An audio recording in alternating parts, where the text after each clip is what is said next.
Here's how to thicken bonsai trunks like the pros, rapidly, safely, and with beautiful nebari. Today I'm going to show you what I do to prepare a tree that I'm growing as bonsai, but I'm going to plant it in the ground. The fabric of this grow bag, I think it's got like copper impregnated in it or something like that.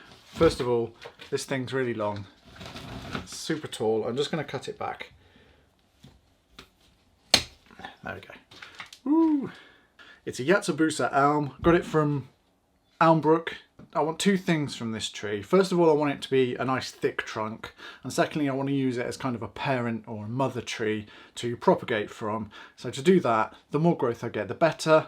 To thicken the trunk, the more growth I get, the better. So in order to achieve these goals, I'm going to grow it in the ground for a period of time. But I'm not just going to like take it out of the pot and shove it in a hole in the ground.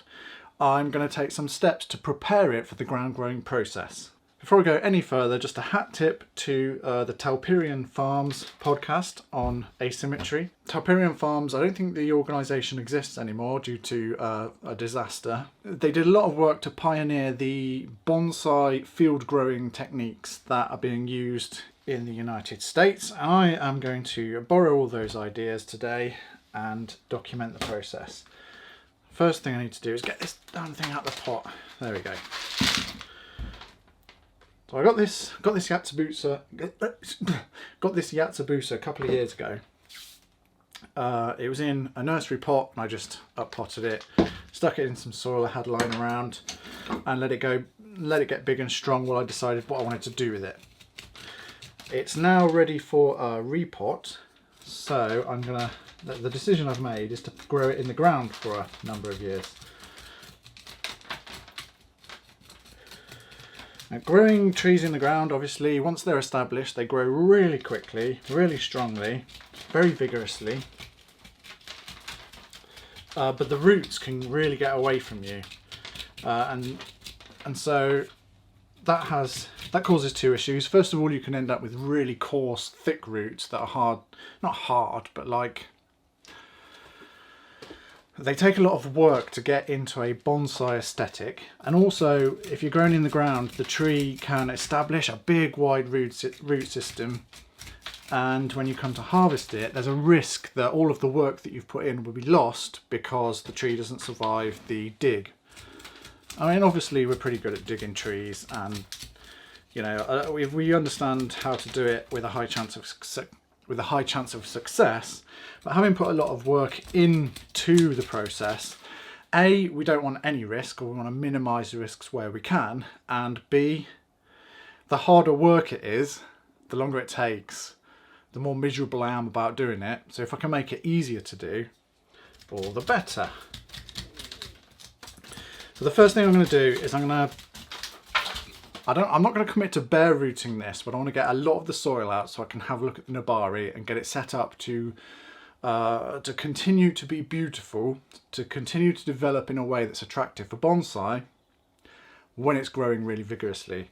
If I just slap this in the ground now, the roots as they are will just get thicker, more coarse, and if there are any like ugly crossing roots, any circling sections, that circling or crossing or that unappealing aesthetic, it's just going to get worse and worse and worse. The worse it gets, the harder it is to deal with in the future. Now, I'm talking quickly today. I just had a coffee, and to be honest with you, the whole garden is well awake. I'm behind on repotting, so I'm just going hell for leather, really. Right, I'm also going to cut this one off, so just make it a lot easier for me to work. Don't need to be eating elm leaves. Yeah, don't expect a super high production quality video this time. I'm going to get through this work and talk about what I'm doing as I'm doing it. I'm not going to show you the finer details. We'll just get a nice quick video together for you. You'd be surprised how much time moving the camera and setting up beautiful shots adds to the process. Like if a repot's going to take half an hour, filming it with high production values can add multiple hours to the process. Don't know why I'm telling you this, you don't care. Who cares, right? So I'm searching for the true nebari. There are some like adventitious roots that aren't what I would describe as the actual nebari. So I'm just going to sort of semi-aggressively work my way. There's a big thick root there. I'll work my way through just to see what we've got in terms of a nice nebari, a trunk base, and then I'll make some decisions about how to move forward once we can see what we've got.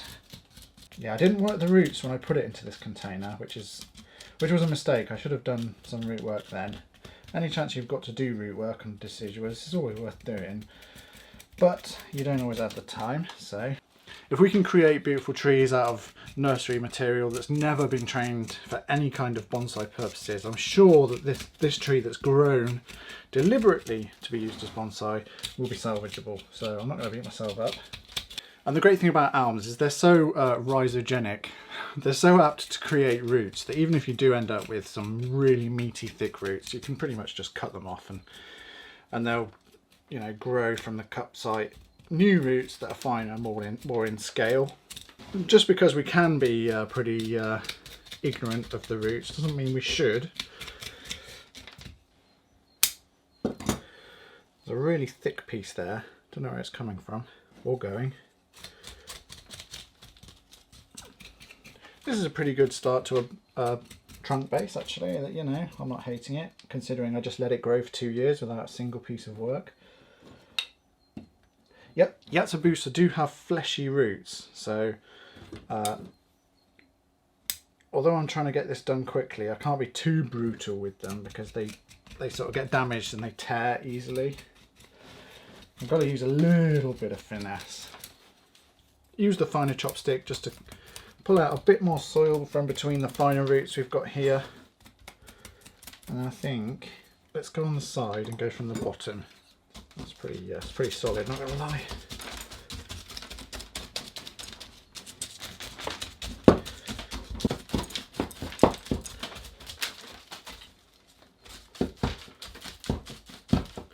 A chopstick is like hugely efficient when you really want it to be. Like, you can be delicate with a chopstick or you can really get the job done. Like, I'm not being gentle with this now. I'm really giving this some stick. But the chopstick is shaped and designed such that it's not doing a great deal of damage to the roots. Like, if I was going this hard with a root rake, we'd be ripping off roots, damaging like stuff left, right and centre.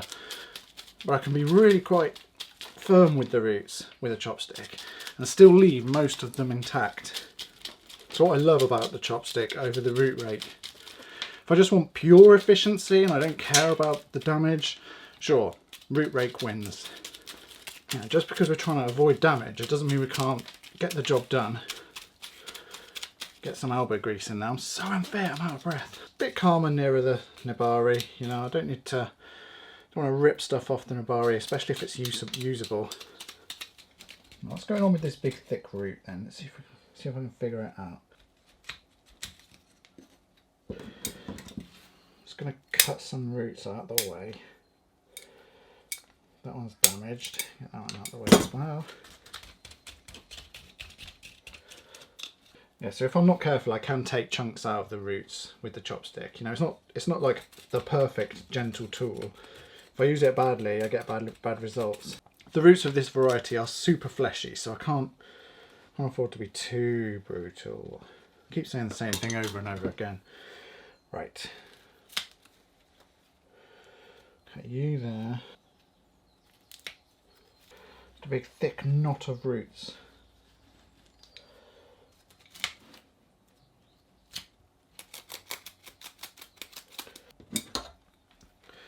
Right, so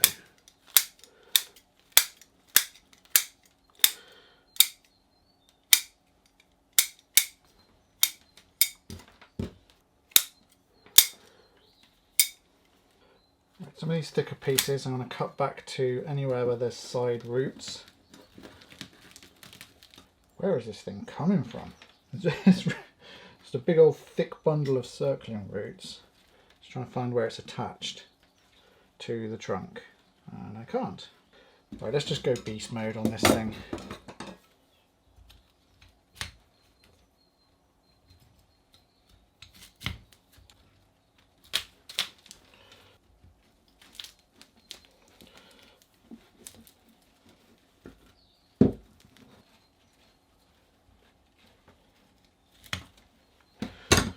Aha! Oh my word.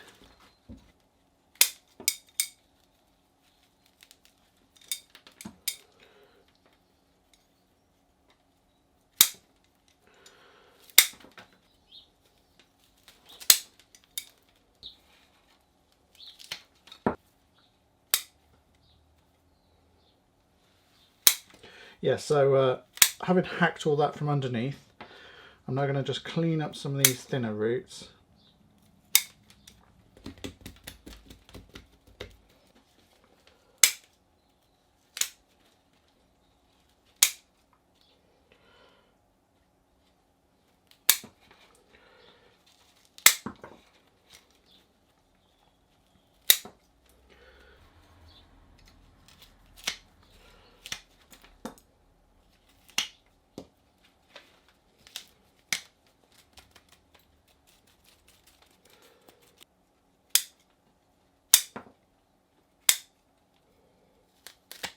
This root's kind of thick and it's going backwards. I've got nothing to cut back to, but it's a strong, healthy elm.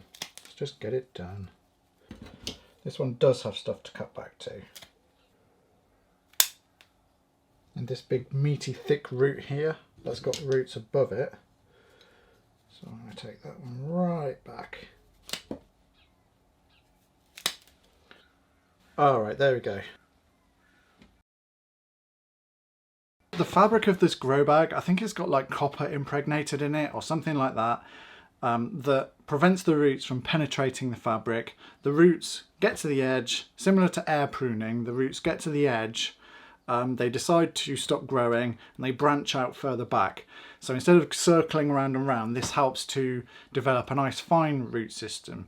Yeah, the soil's nothing special. It's just used bonsai soil. I've added some worm castings to it for nutrition and microbial activity.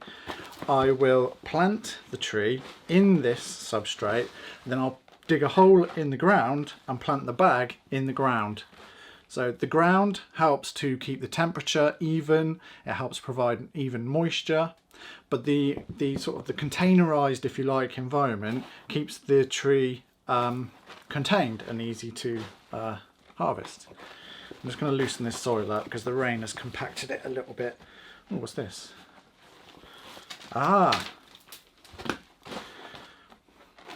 Yeah, that's the other thing I'm going to do.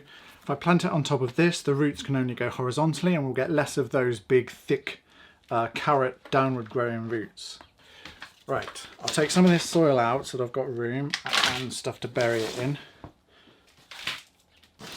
It's just like coir, bits of coir, perlite, worm castings, some used bonsai soil. Yeah, it doesn't matter too much when you're growing in the ground. The ground manages the moisture and the oxygen for you.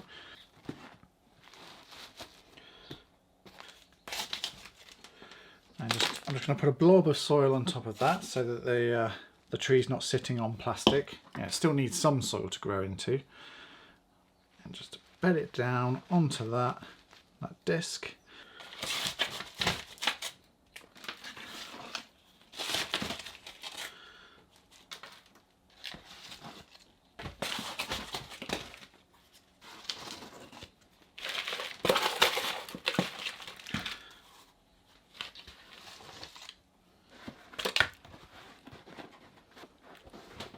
I'm not going to firm it down too much. I don't want to like squeeze all the air out, but just enough to keep the plant stable. There we go, that's that planted in the bag. Now all I need to do is dig an hole, stick it in, backfill, job done. Where are we going to plant it? Oh.